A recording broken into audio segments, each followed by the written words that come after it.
Hello, నేను చంద్రైపల్లి భవానీని మాట్లాడుతున్నా.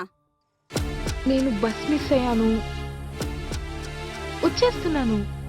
Hostel అనుకున్నావా, గెస్ట్ హౌస్ అనుకున్నావా? ఎప్పుడు పడితే అప్పుడు రావడానికి, ఎప్పుడు పడితే అప్పుడు పోవడానికి. ఆ, ఇవాళ నైట్కి మీ రిలేటివ్స్ ఎవరైనా ఇంట్లో ఉండి రేపు మార్నింగ్ కల్లా హాస్టల్కి రా.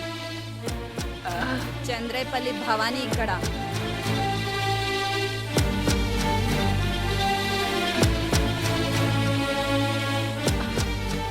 అన్నయ్య వచ్చారు.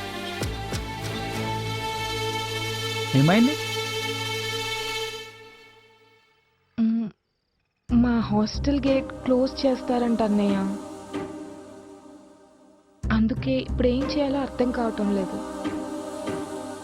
ఏం ప్రాబ్లం లేదు, మా ఇల్లు ఇక్కడ పక్కనే ఉంది.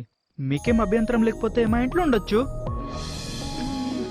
సరే, సరే పదండి.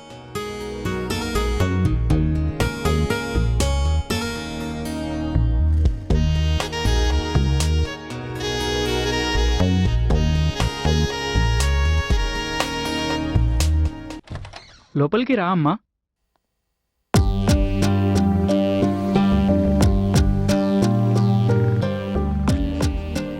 ఇంట్లో ఎవరు లేరా అన్నయ్య? నా అనేవాళ్ళు నాకెవరు లేరు. ఒంటరితనమే నా జీవితం. మరి ఆ రోజు నిన్ను చూస్తుంటే నువ్వు నా చెల్లిలా ఉన్నావు అన్నారు. నాకు ఒక చెల్లుంటే నీలా ఉండేదేమో. సరే కానీ ఫస్ట్ టైం ఇంటికి వచ్చావు, ఏదైనా స్పెషల్ ఆర్డర్ చేస్తాను. వద్దన్నయ్య, కొంచెం అనీజీగా ఉంది, వెళ్ళి రెస్ట్ తీసుకుంటాను. రూమ్ ఎక్కడుంది? రూమ్ అటువైపు ఉంది.